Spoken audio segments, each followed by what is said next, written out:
Hello， 大家好，欢迎回到外媒看中国，我是安博然。The new US ambassador to China, David Perdue, met with President Xi yesterday to present his credentials, a formal diplomatic ceremony marking the beginning of his tenure. He also took over the ambassador's official Twitter account, posting that he was honored to meet China's president and proud to serve under President Trump. And that is when I noticed I am still blocked by the ambassador's Twitter account, despite former ambassador Little Nicky going back to the US with his tail between his legs. Today, I'll explain why I was blocked, and then we'll investigate this new US ambassador to China and figure out if he'll be any better than the last, including using my book, The Wu Mao Handbook, to debunk 2 conspiracy theories that he shared just months ago. Let's go beyond the propaganda. This is Reports on China. I'm Andy Borham here in Shanghai. Let's get reporting.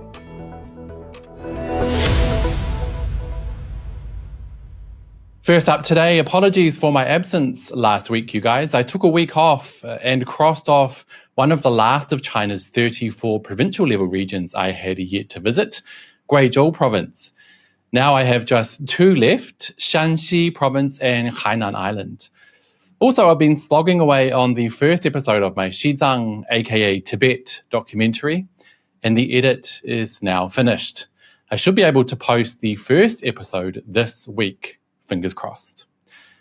The new US ambassador to China, David Perdue, has officially started his tenure in Beijing after meeting with China's president yesterday to present his credentials, a formal procedure where a new ambassador hands over certain documents to the head of state in their host country, who then officially acknowledges the ambassador as the legitimate representative of their country. Perdue also officially took over the Twitter account of the US ambassador in China from former ambassador Nicholas Burns.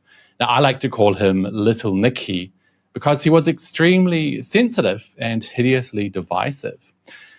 That's when I noticed I'm still blocked, despite a new ambassador from a new administration taking over.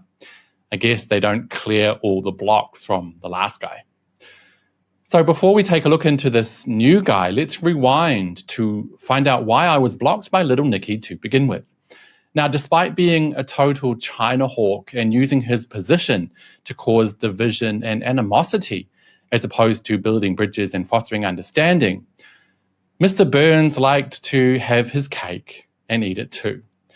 He would say hideous things about China, like when he was interviewed by 60 Minutes in 2024 and said, "We don't want to live in a world where the Chinese are the dominant country."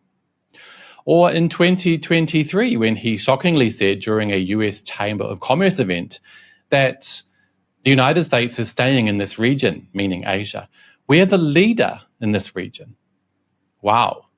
Now, it was actually me hitting him up about that last statement that finally pushed him over the edge and got me blocked. You see, despite telling the Chinese people that they need to shut up and accept US leadership in Asia, Mr. Burns liked to have his cake and eat it too. He absolutely loved enjoying the sweat and tears of China's hard work and development by frequently riding the country's high-speed rail network. In early 2023, he posted a picture of himself waiting for a train at Beijing's South Station among members of the public. I replied, "Remember how you said recently China has to accept that the US is the leader in this part of the world? Be interesting to see what the ordinary people waiting for their trains think of that." And that was it. Bam, blocked. In fact, even though he's wearing a mask, you can see this auntie giving him the side eye. Looks like she might be ready to give him a bit of a lesson. Back to today, as the new US ambassador takes over official duties in Beijing, I realize I'm still blocked. Oh well. Anyways, let's take a quick look at Ambassador Perdue and see if he'll be any better than the last guy. Well, I did some digging, you guys, and it seems fair to say that we shouldn't get our hopes up.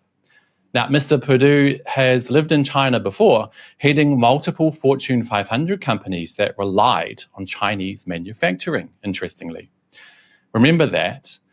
Now, as recently as 2024, Perdue defended outsourcing manufacturing to places like China, calling it a standard part of American business.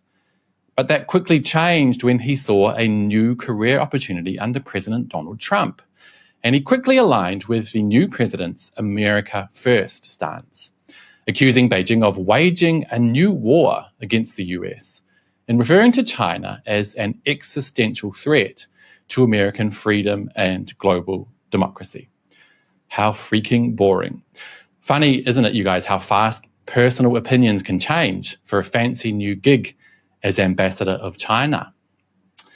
Perdue has also pushed for greater US military presence in Asia, and he's even bought into fake conspiracy theories about China that have long been debunked, like this hilarious idea that China has an evil social credit system that spies on its citizens 24/7 and removes credit points for bad behavior.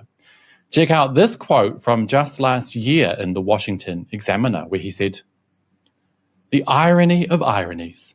The Bible I was given by the Senate when I was sworn in, you got it printed in China, a country where your social credit score would be destroyed if you owned it." LOL.